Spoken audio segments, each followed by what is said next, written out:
Hello, happy Monday, Jazzy crew.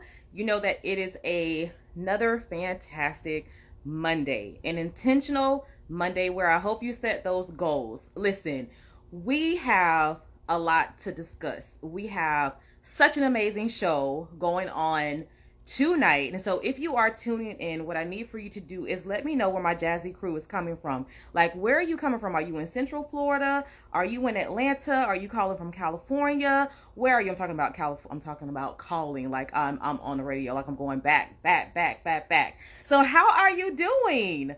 I am amazingly well. You know how you have one of those slumps, like a slump where you just feel like I need a change of scenery, or I just need something to reboot myself. And so if you've been following me, okay, I see Tampa is in the building. I love me some Tampa, Florida. Actually, Tampa did it for me. Tampa is what revitalized me this weekend. I got an opportunity to try out a brunch spot over there for the very first time, and I had an amazing time. I see that Memphis is in the building, my fellow podcaster brother. I see you, spit to the beat. I see you. I see you. Thank you for tuning in. So, like, I just came off of a week where I needed to reboot, right? And I was just like, I was just calling people like, hey, do you want to meet up here? Do you want to meet up here? And so when I get into a slump like that, music is what revitalizes me. And so I started off my little reboot session by going out, listening to some R&B music, having a great little vibe, and then ended it with going to a brunch spot because I love some food. So food just magically awakens my energy and everything that I needed. So, thank you to my friend who got me out of the house. I truly appreciate you. And I just want to encourage you to make sure that whatever it is that gives you back your burst of energy, make sure you do that. Make sure you pour into yourself, because you cannot pour from an empty cup. So whenever you feel that you're going down, make sure you know how to pick yourself back up. So, all right. So Monday. It is always a great Monday at 7 p.m. Eastern Standard Time, because you are now live and in tune with the Jazzy Conversations with Jazz podcast, right? And so I want to tell you something. There is opportunity for you to partner with me. You want to know how you can do that? You can partner with me by purchasing ad space. All you have to do is go on my page, look at that particular post, email me, and I can tell you all about it. I will email you out a package that will tell you how to get your advertisement on my podcast. I offer podcast space for entrepreneurs who offer a service or a product, or if you want to get your event out there, I have room for you. You want to partner with me, you want to sponsor a show, hey, I welcome you. And so all you have to do is send me an email at jazzyconversationswithjazz@gmail.com. That's JAZZIE conversationswithjazz@gmail.com. I am currently still taking bookings for events. I host events. So you have a special occasion, you want to reach out to me, because we will have a blast. We will have tons and tons of fun. I can guarantee you that. All right. So, and shout out to all of those who are going to get their sponsorships on my show next Monday. So you got to tune in for that. Today, this has been a most anticipated interview, because I know that I have a special guest waiting, and I know she's waiting to come on. She is created to empower, encourage, and connect. My special guest for episode 87 of the Jazzy Conversations with Jazz podcast is none other than the Goal Matchmaker herself, Miss Meka Davis. And I cannot wait for you to meet her and really dive into goal matchmaking, because I want to know what that is, just like you want to know what that is. We're going to talk about the Sisterhood University. We're going to get into a lot on this particular episode. So happy Monday, Meka. How you doing? I am fabulous. I am happy to be alive. I am happy and humbled that you would have me on your show to tell my story. And we just don't know the people that we help by sharing what we've been through, because we weathered the storm to go back in the storm to grab others to show them the way out. So Yes, we do. Yes, we do. And I want to say thank you so much for, thinking enough of me to accept the invitation to come, because I heard a lot of good things about you. And whenever someone introduces me to someone new, I'm so elated. And just reading about you, I'm like, yes, I need Meka on my show, because she is the prime example of why I even started this podcast. And so thank you for being gracious enough to share your story with my audience and myself. Absolutely. Listen, I'm gonna start where we left off. Listen, we were talking, and then I got a call from you when we were supposed to do this episode, and you were like, "Okay, listen, my son's team is about to go to the next level, so I gotta reschedule." And I was like, first of all, I ain't mad at you, because I know all about that baseball mom life. I'm not in it anymore. I wish my boys would have stayed in it. Oh my gosh, do I? So when I heard you say that you had great news about your boys, I'm gonna open up the show with you gloating about your boys, because you have two boys, Austin and Dallas, who are phenomenal baseball players, future MLB players. We're gonna put that out in the atmosphere. But both of them are playing baseball for college teams, and I want to know all about it. So tell me about Austin and Dallas. Let's start the show with them. So let me first clear the air by saying we are not from Texas. It was by accident that they were named Austin and Dallas. With Austin, I always knew I wanted to name my son Austin. That was just hands down. With Dallas, because I'm very big on the meaning of names, I was going through the meaning of names and not so much the name itself. And I came across man of wisdom. Okay. And that's what Dallas means. And, in the Bible day, they would name their children after what they were going through. And I did not want that to be for my children. I wanted it to be something that would make them stand apart on their own and have a blessed name. Yes. So we're not from Texas. It just happened that way. Their middle names are Jamil and Jamal, because we thought we were going to have twins. But Jamil and Jamal is Arabic for handsome, and I have two very handsome sons. Yes, you do. But yeah, Austin had a phenomenal year at TCU, featured on ESPN 5 different times. And right now, as we speak, the MLB draft is going on. So I am praying that he makes it to that next level. So I'm excited. And then my youngest is a rising sophomore in Arizona, playing baseball. And our goal as a family is to make baseball brown again, right? You know the expenses that's surrounded by that. It's intentional, but just bringing a spotlight to these boys that do play baseball, and then bringing representation for little boys to be like, oh my gosh, these are two brown boys and their brothers playing in the league. And so that is our long-term goal as a family. It is. And I you know what, I love that goal. I love, I would, doing my research, just doing due diligence and just watching the videos. I'm like, you were at a location and you posted that you were watching both of your sons play on ESPN at the same time. It's like you had a TV on top, a TV, and then you had your laptop and you were watching the other one. And I was like, if that's not dope, I don't know what is. Like, being able to watch both of your babies play in a baseball game on ESPN, that's amazing. Girl, I love that. And listen, I was praying that they would come up to bat at the same time. But anybody that watches my oldest son, Austin, I mean, when you talk about unnecessary swag that he brings to the field, he just takes his time coming up to bat. If it's a foul ball, he takes his time. So anyway, I was able to get them at the same time, but not at the bat. But yeah, that was a moment for me. That was a moment. I love it. I love it. So listen, one boy mom to another. What do you love about being a boy mom? Girl, let me tell you. First of all, I have nieces. And once they start to sprout, as I will call it, I look at girls and I be like, Lord, thank you, Jesus. I do not have daughters.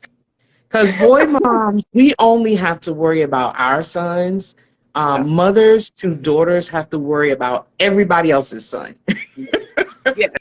So, and I mean, I'm not gonna say it's all easy, but when they're younger, right, you don't have to worry about hair bows and matching dresses and just all the things that come with us women and makeup and boys and just, Yes, yeah, yes. It's get just, boys busy and then they stay out of trouble most of the yeah, time, 90% yeah. of the time. I feel you on that, and I'm looking. So like my two are 14 and 9, so I'm in that happy space with them.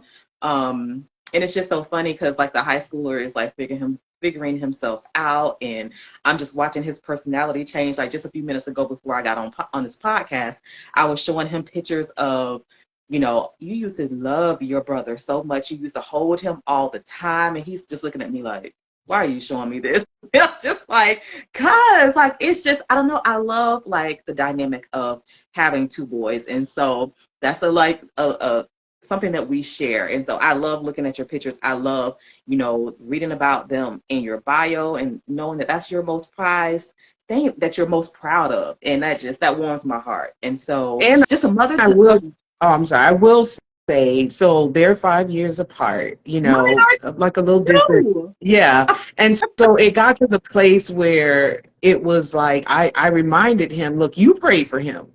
You pray for a little brother and you got him. But I will say, as Austin got older in high school, they grew so close where now they literally talk 2, 3 times a day, every single day. And That so, is amazing. I yeah, so they'll can't get wait to past get to that that part. annoyed phase with each other, and it will just become so beautiful. Yeah. What's a final on the boys? Because we got to get into everything that is Okay. you, but this is a part of you. But as a mother, are you a single mom? Yes. Okay. And so as a mother, like you've seen them from infancy, into really adulthood now. And so what was that one thing, or it can be several, but that one thing that as a mom you wanted to instill in them that they never forgot as they aged? Like if it was like one specific thing that you really led them to or you instilled in them, what would you say would be that advice that you gave to them?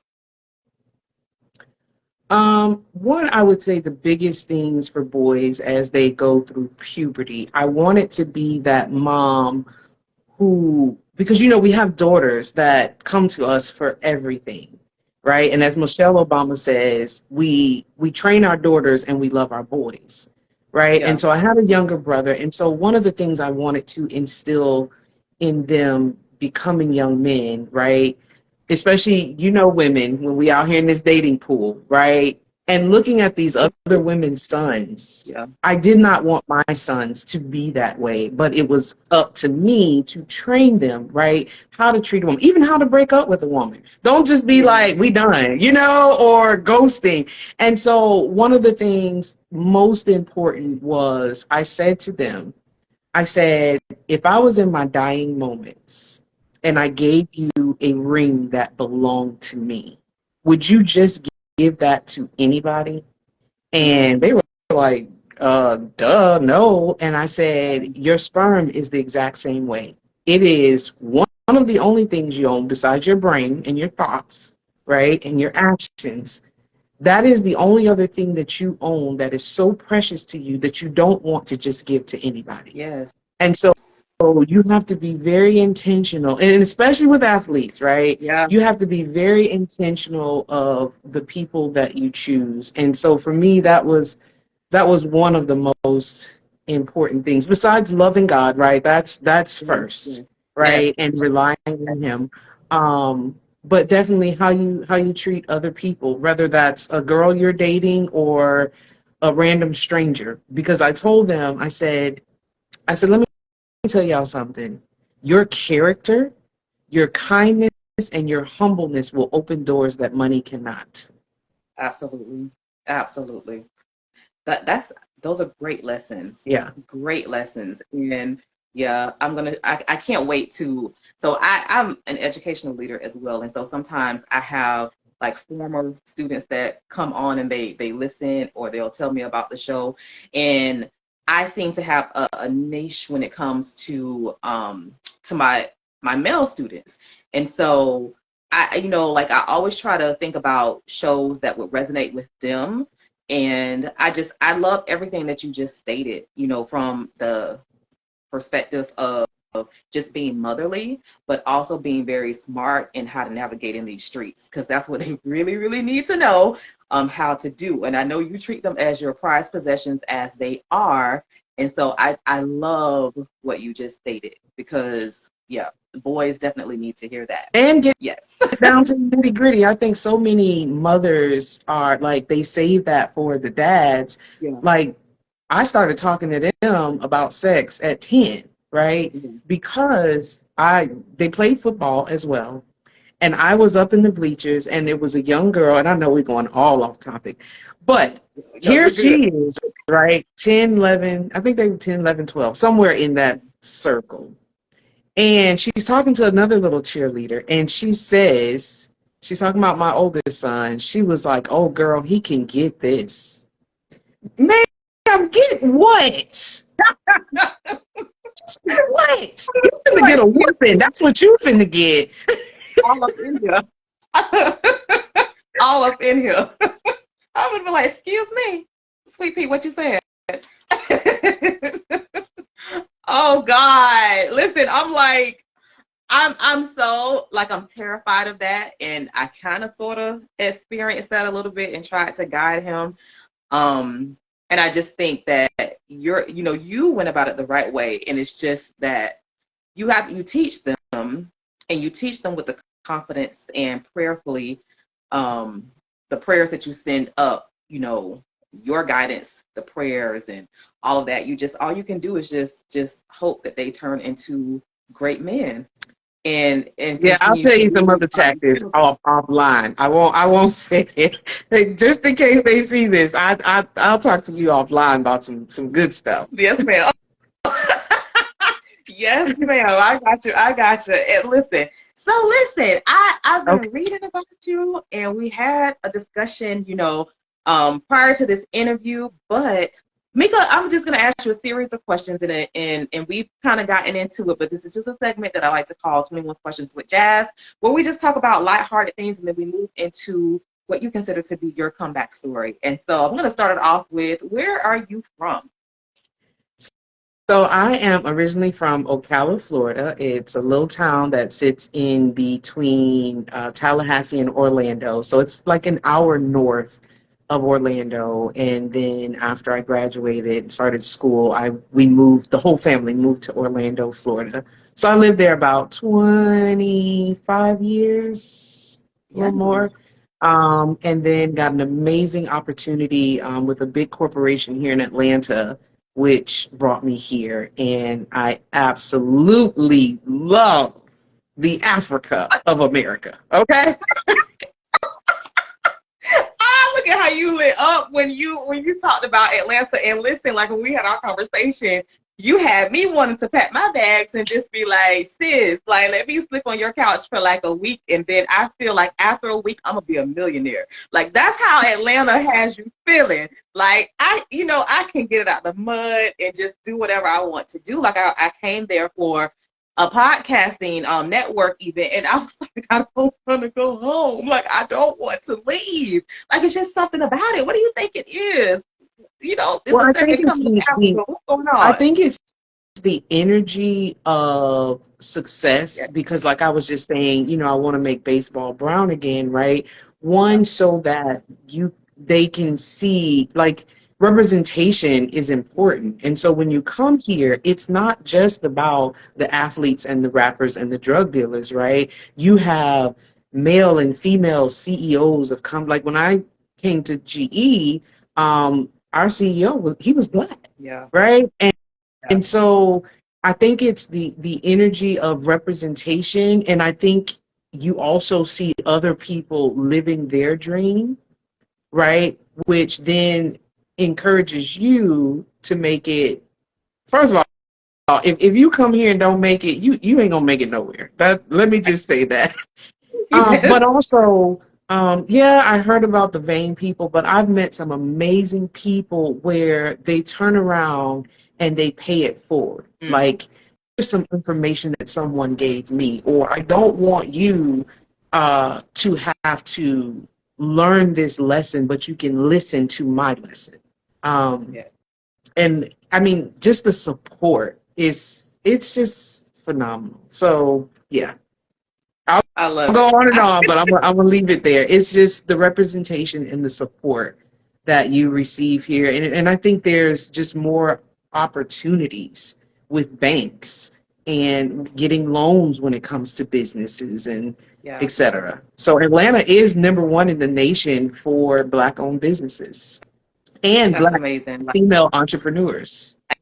So And I love that. y'all come on up Listen, to Atlanta, Georgia. I'm trying to visit you, sis. I'm just trying to, I'm putting it out there right now, but I'm trying to get up there, okay? I'm trying to, and the thing about it is, when I went up there, I'm going up there, and just like you said, I'm going up there, and it's like my nephews or whatever, which, because when I say this, I don't want people thinking I'm older than what I am, but if they do, so what? Life is life, and I love it.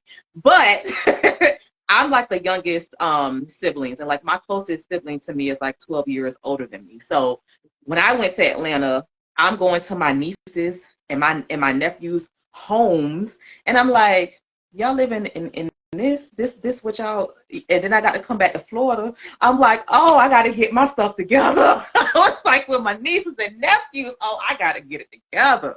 And I'm just like, it's just so great to hear it, like hear you say that, because it is, and I think by now people do know that that's the landscape of Atlanta. So do you think that's where you're gonna be for like the long run? That's your spot. I won't say that because what I won't do is pigeonhole God. I definitely know He brought me here for a specific reason. And I know one, well, several. One, I grew spiritually, like Yeah. exponentially. I grew financially exponentially. And then just the self work that I've done. So there was a reason that He has me here, but I'm open to wherever, but I'm also content if I do stay here. Yes, I love it. So listen, I'm gonna sort of kind of pick up on a trending topic, but not really. I'm gonna talk about somebody who's trending in the news, Mr. Usher himself. I'm going to talk about that, but I'm gonna talk about something in another direction. After looking at your page, I stumbled upon an organization that he has, and I was like, I didn't even know Usher had a nonprofit, but I saw that you went to one of his events. And so his nonprofit, the New Look, Usher's New Look nonprofit. Tell me how that experience was like, and what was your part in that, since you all up in the age? So they're actually one of my clients. Okay. But I met them when I was working at GE. They had interns, and I kept hearing people talk about the Usher interns, right? And I'm like, I'm just thinking it's like ushering them into a new look because it's Usher's new look, right? And then I'm on a call because I was an HR manager and a recruiter. And so I was Mhm. over the internship program. And I'm on a call and I hear them say, yeah, Usher's coming in to see John Rice today. And they were talking about, the certain interests and all. And I'm like, wait a minute, the USHERRA, what? Like, the Usher? And they were like, yeah, like, what did you? I'm like, I didn't know. Yeah. And so it's a program, and it's no other program like it of its kind that follows kids for 10 years. Mhm. So they have a curriculum, they start in middle school and they help them discover their purpose. And it's called, well, we call it their spark. And once they discover the spark, then they expose them to it. So it could be law, it could be entertainment, it could be sports, it could be law, it could be government, whatever that spark is, healthcare. Yeah. He's partnered with over 68 partners to help expose these kids to this. One, to see if this is what you really want, or two, you figure out at an early, yeah, I thought this is what I wanted, but I didn't. And then once they expose them to it and they teach them how do you educate yourself in regards to this field, is that going to be college? Is that going to be just taking some business classes or becoming an entrepreneur? And then once they teach them that, then they help them explore that. And that's helping them get scholarships, or introducing them to other partners that can help them get to the next level. And then once they're in college and that next level, we still follow them. And then we teach them, because it's called Powered by Service. Then they turn around and then they come back and teach the upcoming generations that are in the program.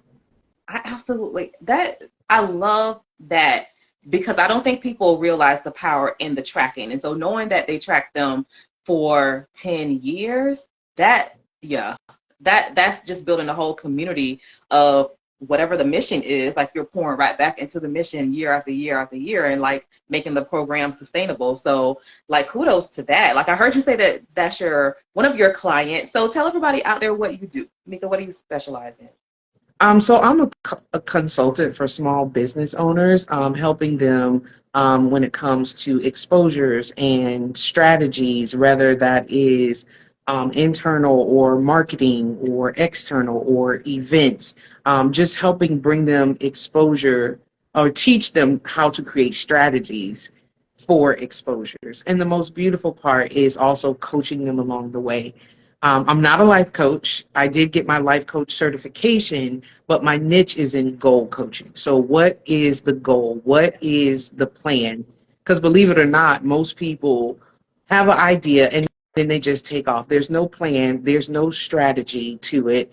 And then I think within the first 18 months, business owners fail, right? Because it goes back to that cliche saying, if you fail to plan, or if you don't fail to plan, but if you don't, yeah, you fail when there is no plan. And so what I've discovered is most people don't give up on their dreams because they're tired of it. They're just frustrated because they don't understand the next step. But if we create a plan to it and have fun with it, right, just become 1% better.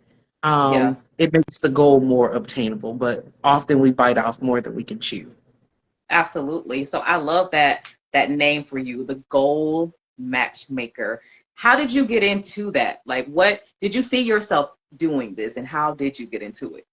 Absolutely not. So in HR, I would have all kinds of people coming into my office, sitting in the red chair instead of the red couch, with their problems or their issues or their hurts. And time after time after time, people kept saying, you should become a life coach. Well, years ago, that was not popular in brown communities. I didn't really know what a life coach was. And anyway, GE had a big layoff, and I found myself still looking for a job. I interviewed for a job, and this guy was like, oh my gosh, you are so amazing. He was just like, honey, the way you are answering these questions, he was like, have you ever thought about becoming a life coach? I'm like, would y'all stop with this life coach? I need a job. There's no time to be out here trying to entrepreneur it. I need a job because I got grown folks' bills. Right. That was in July. September, I was taking my therapist out for her birthday. And she was also a professor at Life Forming University. And she said, I have never done this in my 25 years of teaching. She said, but the Lord told me to give you a scholarship to become life coach certified. So I'm like, okay, God, you're not making it any plainer than that. And so, but in the process of that, I had been diagnosed with breast cancer, but I was becoming a certified life coach while going through my cancer journey. Wow. Goodness. Yeah. And I think you can't hear it any clearer than that when someone tells you God is the person that, or is what led me to do this for you. And so, Meka, I looked at one particular post that you posted not too long ago. And first of all, before I get there, I do want to say happy 2-year survivor anniversary. You just celebrated that in June. And so, my goodness, yes, we need you here. Glad you are still here, living, thriving, encouraging, and all that good stuff. And so, I just wanted to say that to you. And I know we're going to come back to that, but definitely, I know that you said you are a lover and you are also a fighter. And so, we know where the love is coming from. And so, we're going to learn about your fight in just a few moments. But two things that stood out before we get into that I really Okay. resonated with. That's my business. You better go ahead, Miss Tamron Hall. Go ahead. Listen, and so when I tell you I step on that Atlanta soil, you just go ahead and just know that you have free backstage passes to every single show. Just go on and get me to a studio because I will be that girl. I listen. I'm on it. I'm on it. Okay. And so, first of all, coming into this brand new year, we're at the halfway mark, where it's like, look, it's that time. Like, what are you going to do for the next 6 months? And so your phrase for this year is self. And so when I was looking at that, I'm like, okay, let me dive a little deeper into that. So you said that self-care is a cornerstone, self-worth, and self-first. What point were you at with that? Like, where did you come up with that phrase or that word? Why self this year for 2023? Well, child, I don't know if we have enough time to talk about this, but so every year, I think for the last 4 years, I've done a word of the year. Yeah. And going through therapy and I know we'll get into all the things that, I've gone through. In January, I had I'm sorry, let me back up. I think it was more like November, December. I had somewhat of a nervous breakdown. It was an anxiety attack, but I did not know what it was. And my therapist my grief therapist was the one explained to me that anxiety is your body's way of saying you've packed in and internalized all you're going to internalize, and I'm no longer storing it for you. And so now you're going to feel exactly what I'm feeling at this very moment, and there's nothing you can do about it. And so anyway, doing the homework with her, I realized a lot of things that I was going through was stemming from me not taking care of myself. So being the oldest child, you kind of unwarranted become the second mom or, just the caretaker, right? And so what that taught me was everybody else came first but me. Yeah. Right? I didn't have a voice. And with older children, the oldest child, you're not really taught, you're just supposed to know, right? You know better. You have a sister and a brother, you know better. And that's kind of how we're taught. And so for me, not knowing through the years, that made me develop the fact that my voice was not important. And so I internalized a lot of things. And so I had the fit in the corner, breaking down, crying. And I said to God, I said, you see where I'm at. You know what I've been through. Why won't you just heal me? And that's where the blog I wrote, Healing is Work, because that's exactly what I'm crying, I'm snotting, I'm literally rocking in a corner like a child who's been beaten and set in timeout. And I was like, God, why won't you heal? Like, you see what I'm going through. And he said, if you want healing, you got to work for it. And me and my cocky religious self, I said, how dare you? Do you know what you've seen what I've been through? Why does everything have to be so hard? Why do I have to put in the hard work? And then when he began to break it down to me about how healing is work, like how I have to work, which is mentally, I have to watch my ear gate, my eye gate, what I'm listening to, what I'm watching, right? What I'm saying out of my mouth. And these are the things that I had to put in the work in order to receive my healing. And so that's when my word for the year became self, because I realized what was branching out of that was my business wasn't thriving like it needed to because I did not understand the value I brought to the table. And when you don't understand the value you bring to the table, then you also don't understand the worth, right? So you're not charging properly, right? Oh, I shouldn't charge that, or people aren't going to pay for that. And so anyway, it was just floating into my business, floating into my relationships, floating like with colleagues. And so I needed to go back to the original foundation in order to move forward. So I needed to slow down in order to speed up. So that's how I Yes. got to stuff. Itself is such a good one. Like that was so good. Like I'm tearing up like hearing you talk about that because I feel like I'm like, good Lord, thank you for holding up a mirror. Like, godly, in this episode, you just gonna do me like that. You're gonna hold up a mirror right to my face in the middle of this live tape, and that's what we're doing. So it's just like you are preaching right definitely to me. And I just listening to you, the first question that I have with that is, how do you even get the courage to put in the work? Like I was having a conversation with someone, and the first thing that they said, because I had to get some things off my chest, and they were like, how long have you been holding that in? And I was like, well, did my conversation sound that deep? Like, did it really sound like I was holding it in for a long time? Because honestly, I was. Like, I was holding it in for years. And so I'm like, I felt like I was doing the steps to, I'm like, this conversation is a step, first of all. But like, how did you get the courage to put in the work to get that anxiety off of you? And the way that you describe anxiety is like, yeah, your body is like, I'm done with it. And I think a lot of people experience that. I know I have. So help us out, sis. Like, what did you do? How did you get the courage to do it? Well, one, it was definitely with a therapist, right? And I will encourage people, because a lot of people give up on therapy because they did not interview and get the right therapist, right? So I interviewed my therapist before I signed on the dotted line because I needed someone who was going to be a good fit where I felt comfortable Yeah. enough to be vulnerable.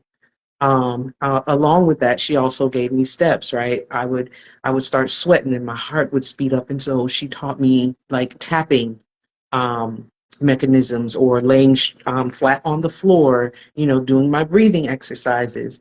And then that last thing is Dr. Miles Monroe said, oftentimes change does not come until you get angry.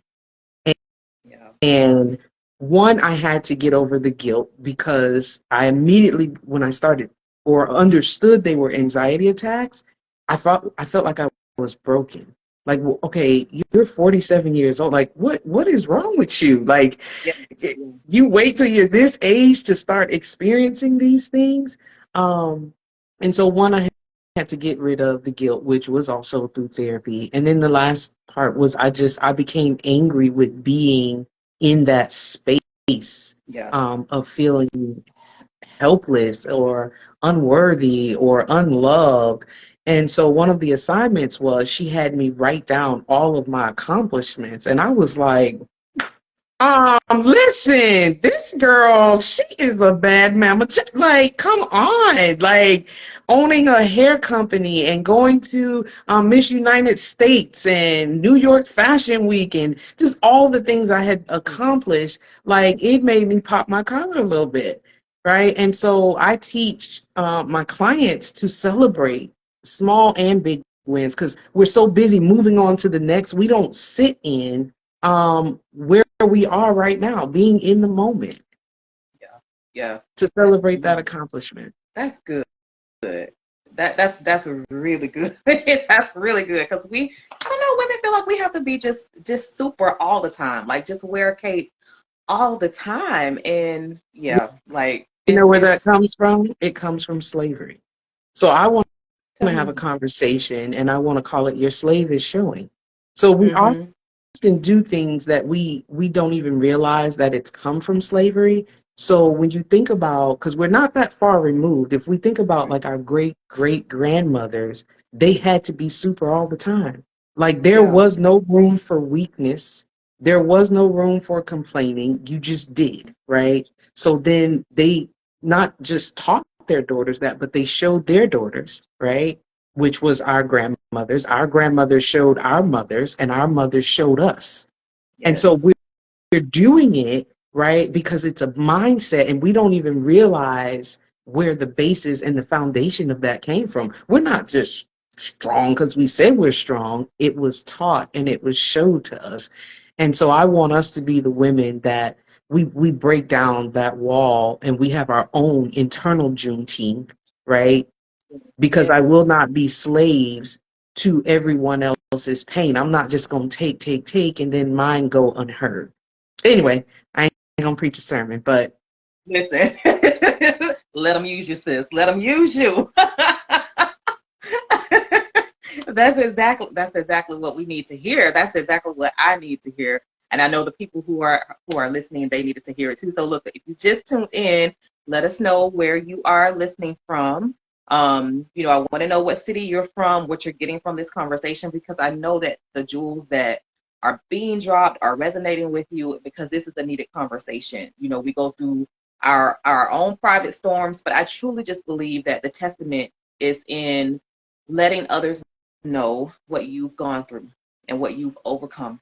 And I truly believe that that is the healing for someone else. It's healing for you, but I feel like it's also the medicine and the healing, the encouragement that someone else needs, you know, because we look at people and we just don't think that we think that they are untapped, like they're unscathed, like nothing could have happened to this person. And we all go through our struggles, no matter how large or how small it is.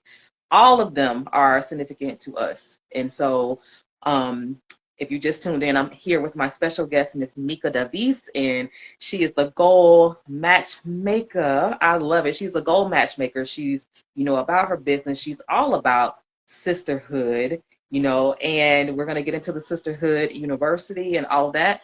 Segueing into your story, one thing that you said, it says, until I stop loving me wrong, I won't be able to love you right.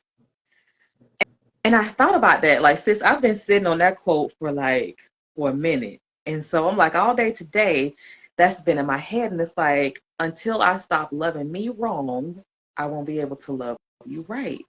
Where did that come from? Was that like in a relationship aspect? Was that in a family situation? Where was that phrase coming from when you posted that? All of it. It's work, it's business, it's in the networking, it's in the family, it's in all of relationships. Because I had that gaping hole to be validated, right? I would not use my voice to say what I needed or what I wanted in fear of losing that relationship, whether it's friendship or with family. And we know that whole people pleasing situationship that we all have.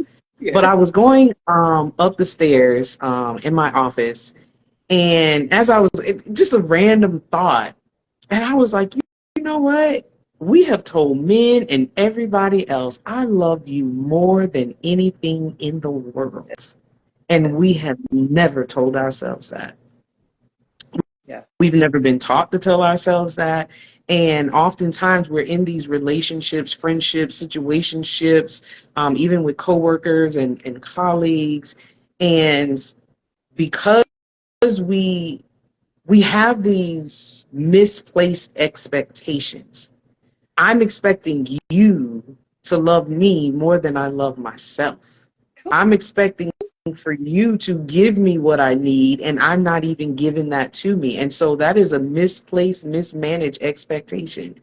And the reason why we are drawing the things we don't want to us is because we're not giving the things that we need to us.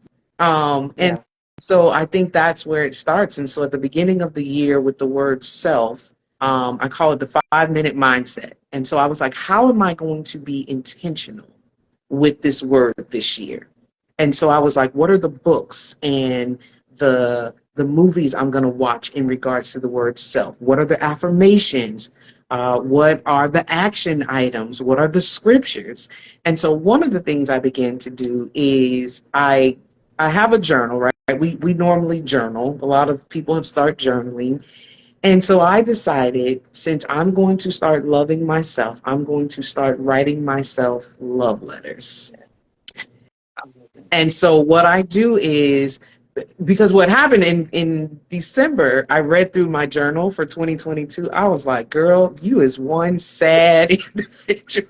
Like, and most of the time we don't go back and read what we wrote. I was like, girl, you need to Girl, girl. get your life. And so what I did was I started writing love letters to myself to, instead of complaining in my journals, right, about all the hurt and not negating those feelings, but let me write to myself in a way that I will go back and read it and be encouraged by my own self. So, Yes. for example, for Valentine's Day, I wrote myself this letter. I don't have it down here with me. Mhm. But I said, Dear Meka, I said, I just want you to know that you were what I was looking for the entire time. Girl. I Mm. need you more than anything in this world.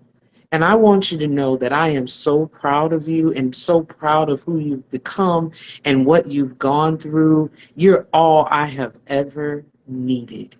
And I just want you to know it makes me love you even more. And I'm excited about this journey that we're going to go through together.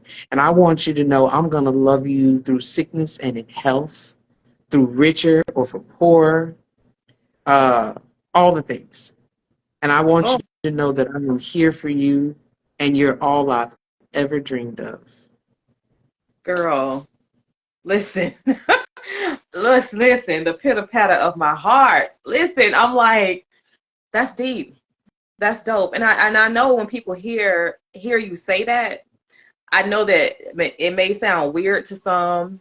I'm sitting here and I'm like like my heart is like giving me palpitations because I'm like, could I do that exercise? Because it's like in my mind I know what I want to say, but getting it on that paper, it's like, ooh, what do I want to say to myself? That I think that's the opening of a great dialogue, a continuous dialogue that we do need to have with ourselves. So, girl, you better drop some jewels today on this fantastic Monday. You better drop them. You better drop them. I thank you for that. That I really, I'm gonna work on that. Like even hearing you say that, like I'm afraid to do it, but I'm gonna do that. I I'll think have to we. send you the link. So I actually created a journal. It's called I Love Me. Okay. With the journal. It's just a journal. It's a beautiful red journal to write in. But it also takes time, right? I started in January, so I had to walk myself up to that because, like you, when I first sat down to do it, I'm like, what do I say to myself, Yes. right?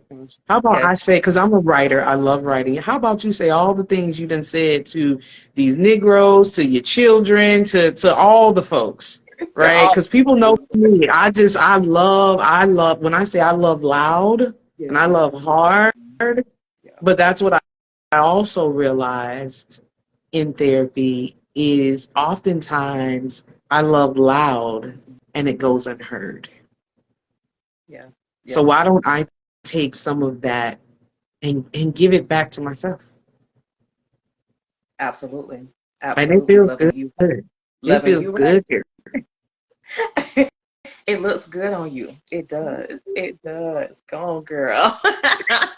You better. I love it. I love it.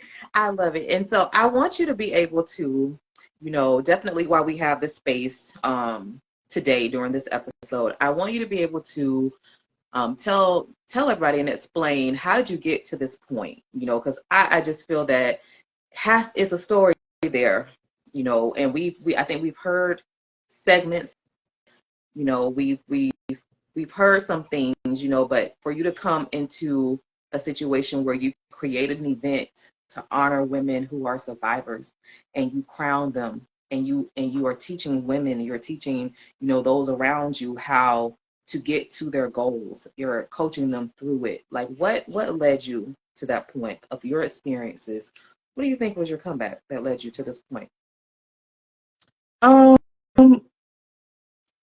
I think it was a comeback to self, right? Because when I really sit down and I analyze my life, I know I was put here for a purpose, Yeah. right? So, three things I know about myself: that I was put here to encourage, inspire, and connect people.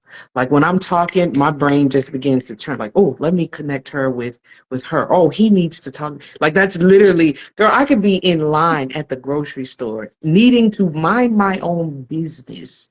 And I'm going to tell them, well, if you go over to West Paces Ferry, you'll find X. It's like, girl, mind your business.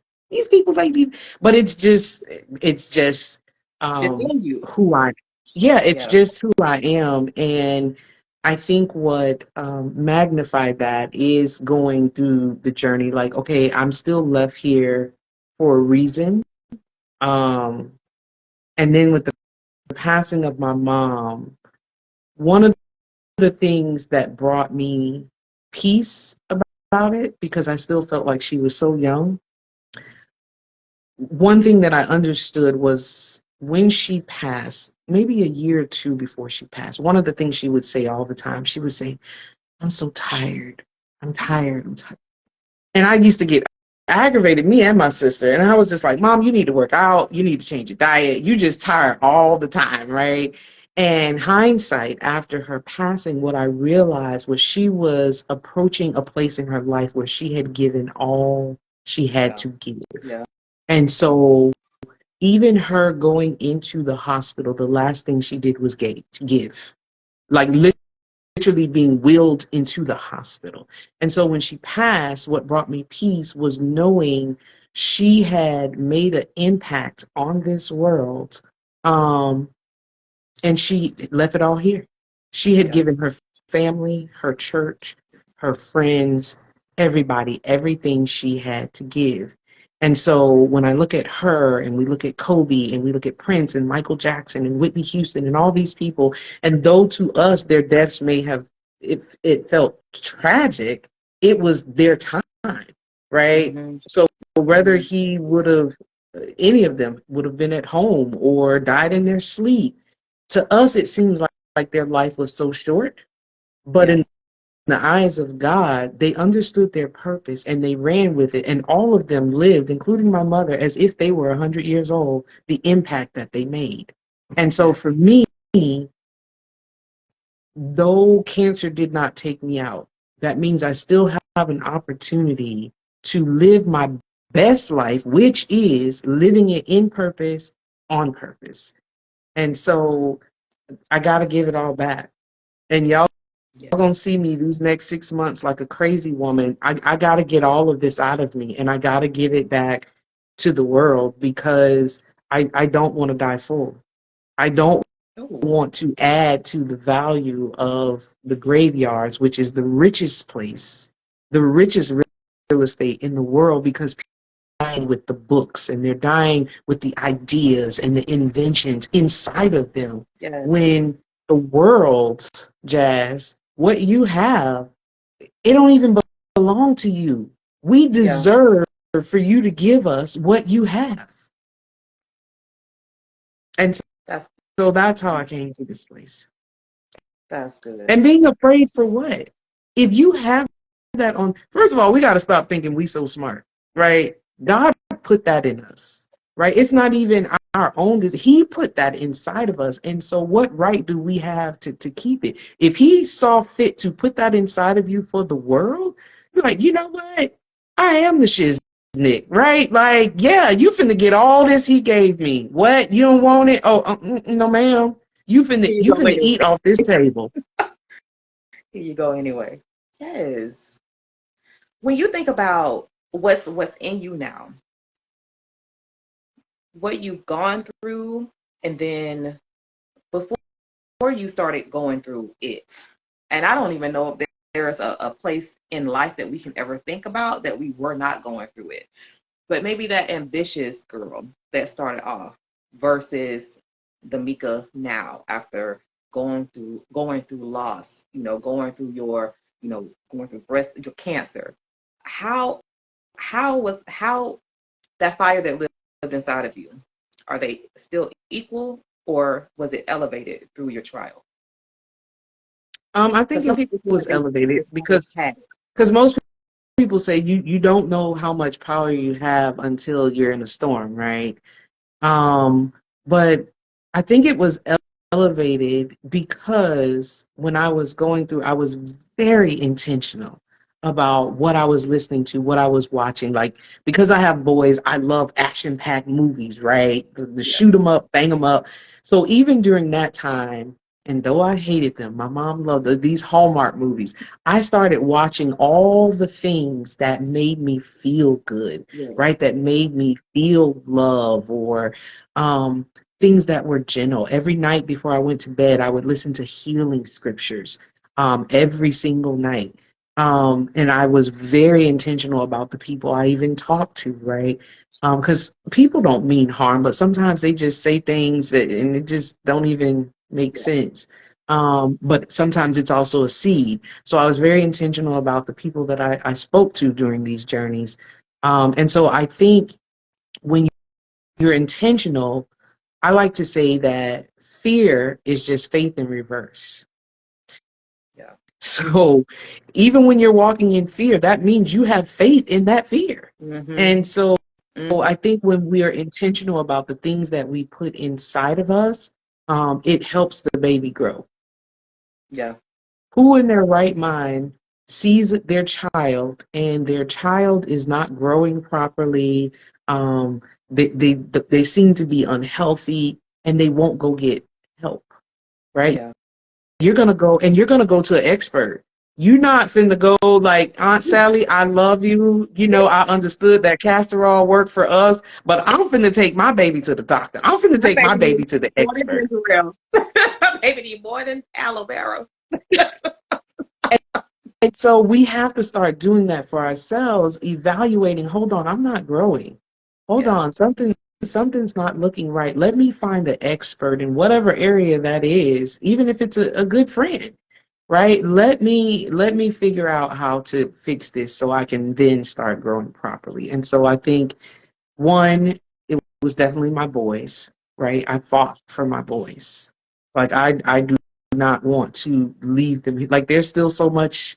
Like, listen, they gotta take me to dinner and drop $100 on this bill, right? Like, there's still things for us to do. You know, I want to travel together. I want to go backpacking together. There's still a lot of things that I want to do with them. So that was also another contributor to me fighting. Good. Good. Good stuff. Good stuff. And so you pour back into others tremendously. Like I kept seeing someone type in Sisterhood University, Sisterhood University, Sisterhood University, and you look so happy on your pictures when you're crowning these glorious women who are survivors. So give us, some insight into what the Sisterhood University is. So Sisterhood University, and I'm coming out with a Brotherhood University. I'm coming, guys, because I love y'all. I love y'all. Y'all are needed. But with Sisterhood, me and my mother, we were invited. Oprah did a 5-part series called Black Women Own the Conversation. And we were invited to be a part. And our particular episode was on love. And I was part of the small group before the taping. It was about 25 of us. And I noticed the women were talking more about hurt and pain than love. And so me being the talkative networking person, I'm like, guys, they doing this for TV ratings. We need to do this for real life, right? And so after the taping, I got everybody's phone number and contact information. And so we met, and I invited some of my friends to actually talk about love. How did you learn about love? So it was about 25 women. And we met, had some food, and I mean, it was the most beautiful conversation that I have ever had. And so the women afterwards was like, you should do this every month. Like, this was so beautiful. And I was like, really? That's Atlanta, girl. That's what they do in Atlanta.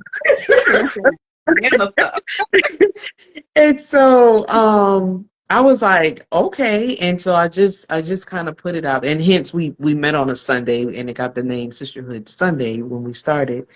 So the next time I did it, 80 women showed up.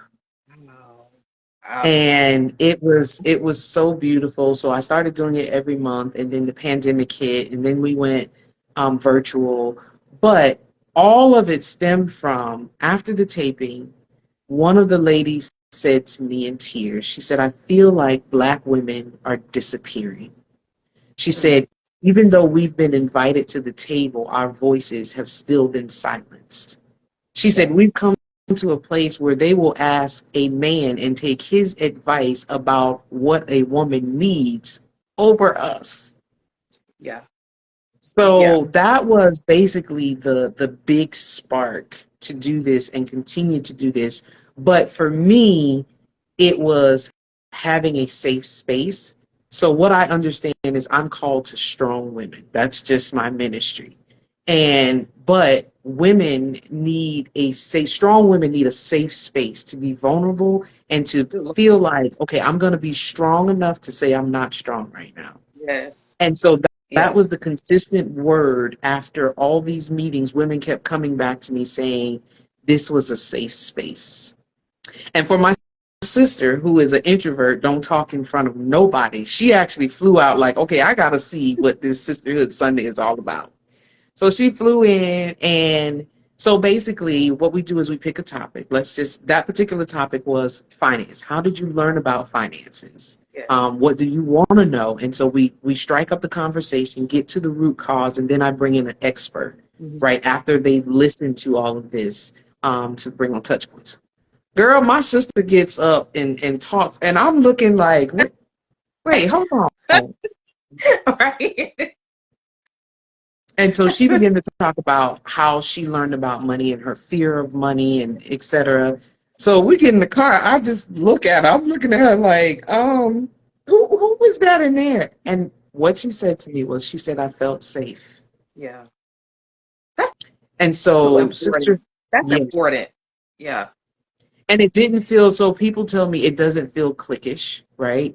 When you go, because you'll go to these meetings with all these women and, you got your little group over here and your little group over there, and you're trying to figure out where you fit in. Yes. And so at every event that I do, everyone in the room has 30 seconds to stand up to say their name, what they do, and where they're going. That way, now you know everybody who's in the room and who you need to connect with. And so then Sisterhood University, which is the educational part, bringing in master classes and helping women in business or want to go in business, just educating you from the bottom up in a safe space. So that is what Sisterhood University is. And I see a lot of my tribe members on SAU. I see y'all. Thank y'all for supporting me. But yeah, it's just a beautiful space of Black women coming together. So right now they have an assignment of how can I connect with you and we collaborate. And when I tell you there are some beautiful things coming out of that. So for example, I saw her on earlier. Floresca is in New York. She's a member. And so we had a conversation on how we could collaborate. And she was like, we need an empowerment brunch. So she's a model and she has her own handbags called, I don't want to say it wrong, Itana, New York. Itana, New York. And so we talked about we're going to do business, brunch, and bags, right? And so I'm so excited. We're going to do it next spring, bringing it to New York. And I don't care if somebody get that idea. You can't do it like me. So I don't care about that. But we're going to collaborate and come together. And then we talked about collaborating with a Sisterhood University bag, right? So it's just beautiful things coming out of us coming together. We don't have to do it on our own, and two are better than one. Absolutely. And I think that's what a lot of women need. And then like the women that you cater to, strong women, yes, that's it. Like what you described is that safe place that, I would feel welcome in. Like, and even you have the God-given talent to even make a connection with people that they do feel safe with you And I know that's what your tribe is feeling. That's why they're tuned in. But I mean, that's what I felt when I was introduced to you. And a major shout out because Catrice was on here. I'm not sure if she's still on here, but she was on and she was making comments. But Catrice is the person that, Catrice Hatley is the person that introduced me to you. She's like, it was a God thing for her. She's like, you know, Jazz, like when I feel a connection or if God leads me to do something, then I'm going to connect, you know, the people.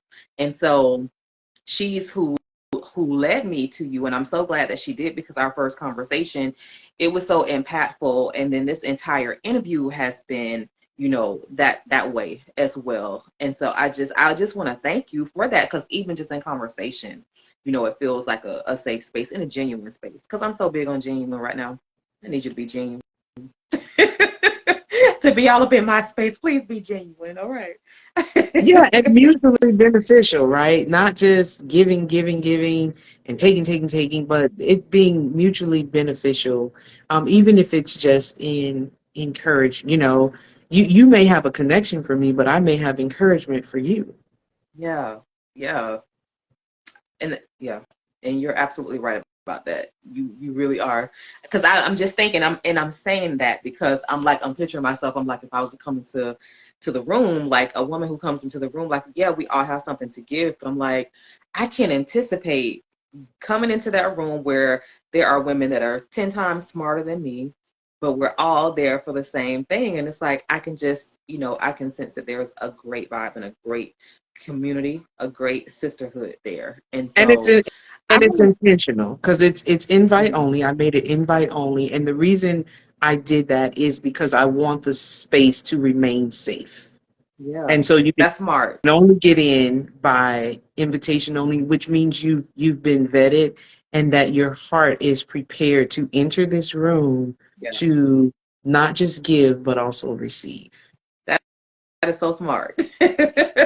I like that. I like that. And what that reminds me of is like how people did like the cliche of, you know, we go to these sisterhood and sister empowerment brunches, and it's like it's just a whole bunch of mean girls, you know, that are on 10. And so like the way that you created it, you know, I think again that's a very smart move. That's a very smart move. And that alone would make someone feel safe to come there.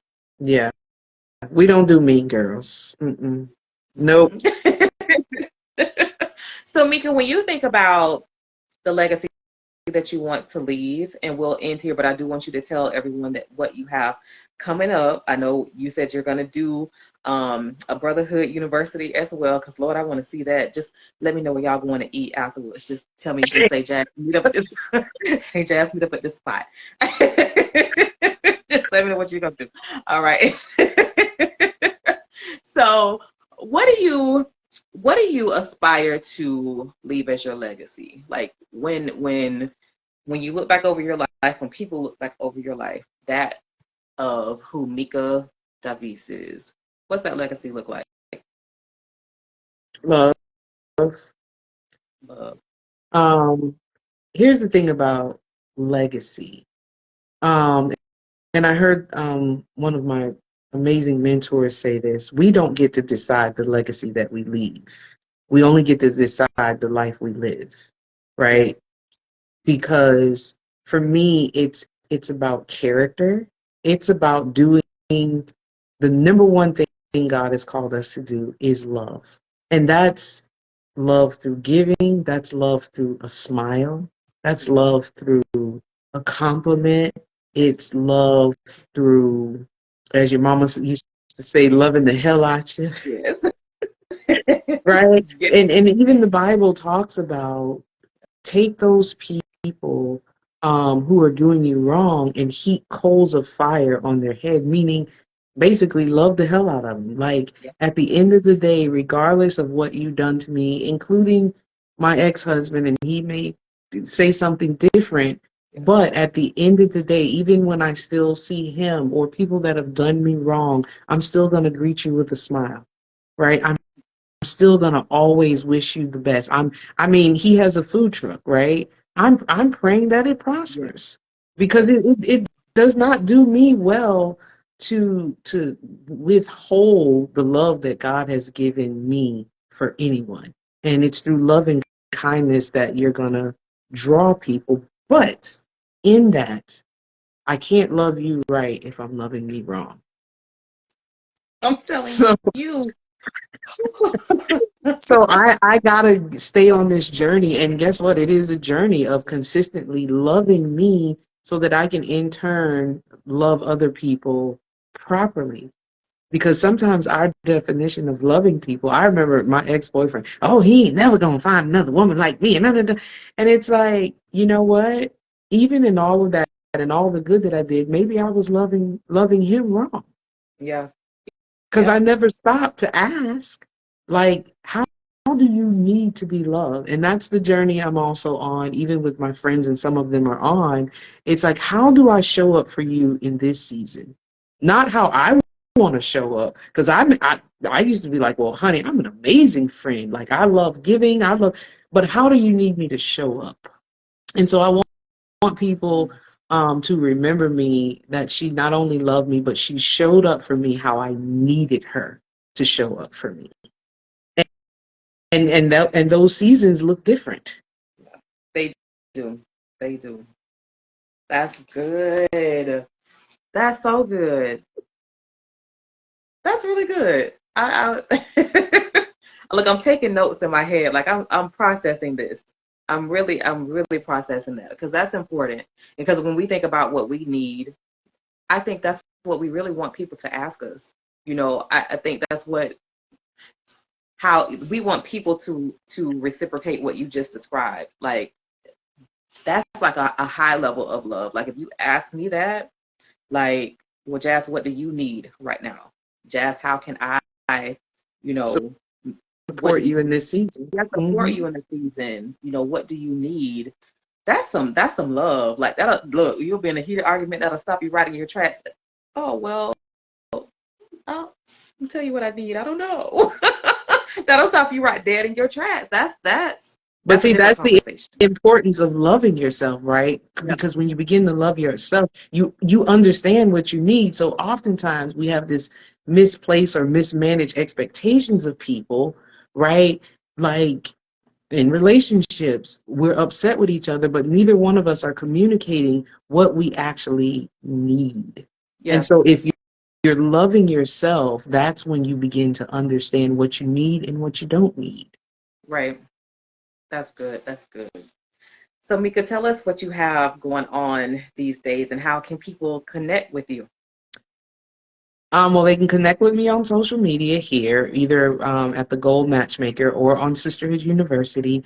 You also can shoot an email to sisterhooduniv@gmail.com.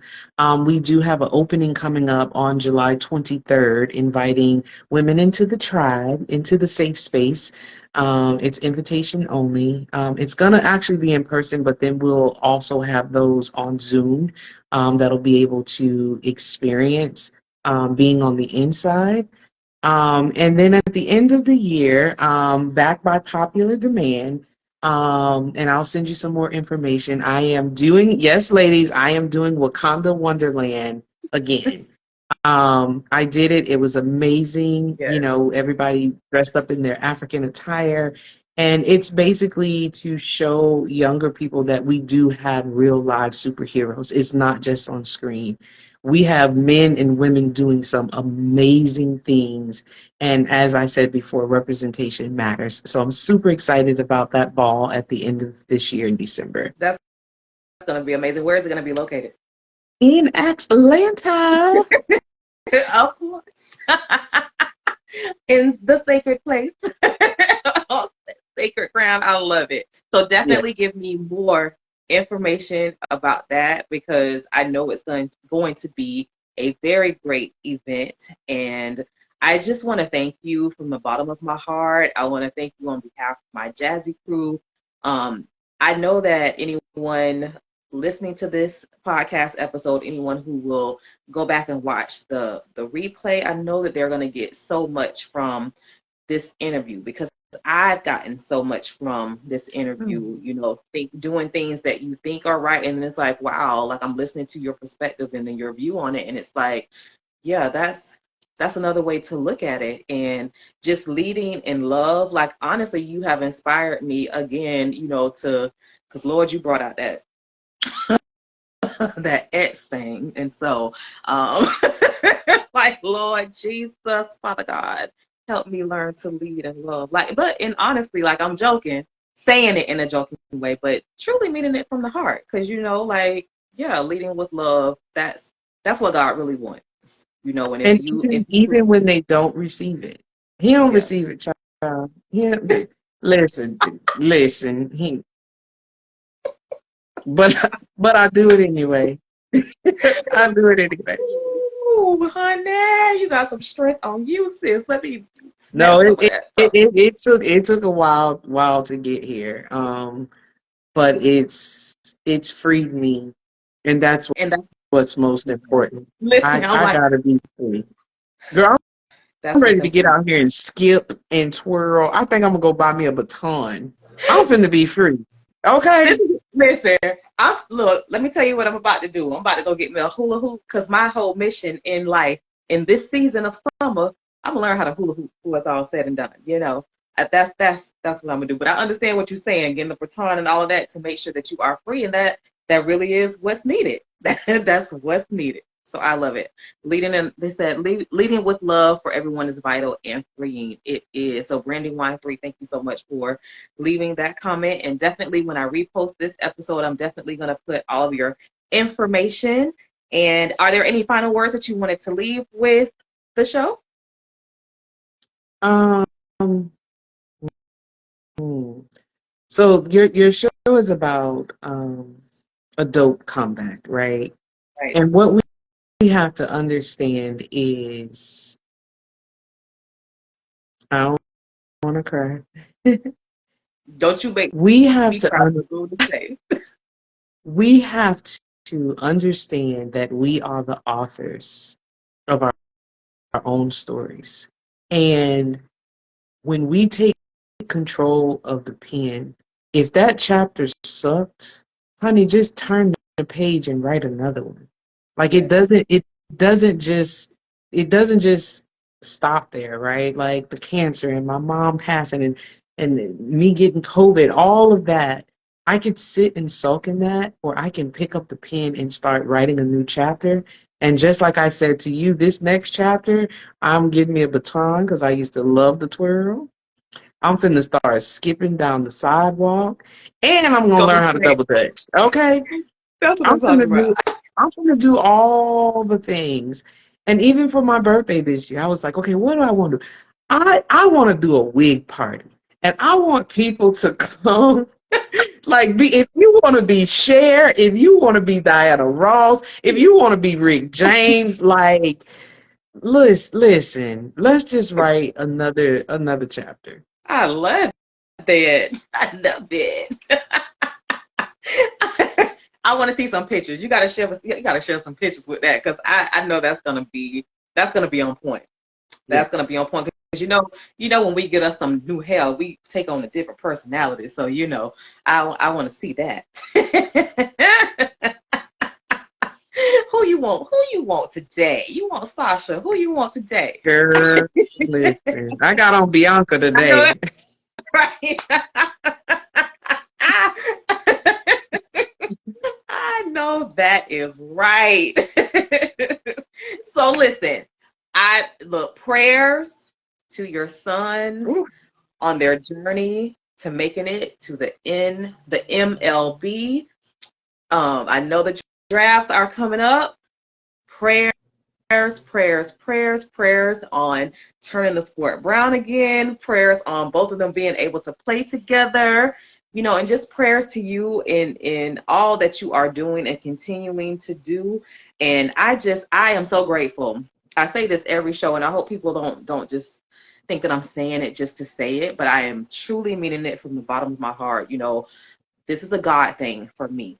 Like I'm sitting on this podcast in whichever form that God allows me to do it, and I know that it's for a higher purpose than me. It's something that I love to do, but I do know that I am following what he has guided me to do.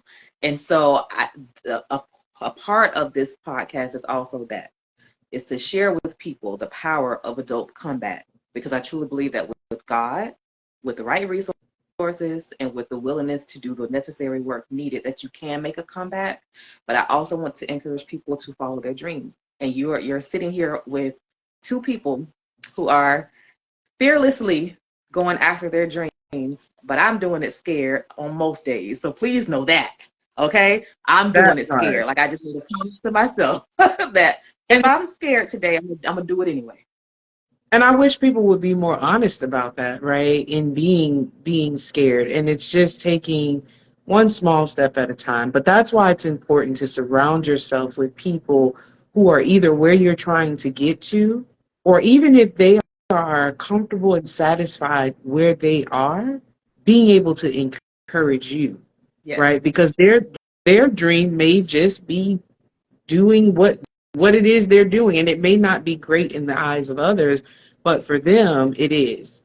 I just heard someone say success is living out your purpose in life, whatever that is. That is what success is. I truly believe So that. do I it crying, sis, do it crawling, do it hurting, do it with your wig on, with your wig off. Honey, just do it. You're gonna just do it. feel better because you did. Yes. I absolutely, absolutely agree. Like, I approve that message. And so, Meka, thank you so much for taking your time to come on this podcast. Thank you so much for now being a part of my Jazzy crew. You are embedded. You know, episode 87 is forever yours. It's written in stone now. All right. It is yours. And so make sure that you guys come right back here next Monday. Same time, same location. You can always catch the replay on YouTube and on major podcast platforms at Jazzy Conversations with Jazz. That's Jazzie, Conversations with Jazz. Make sure that you subscribe. Make sure that you you hit that notifications bell so that you will know when all upcoming episodes are going to occur.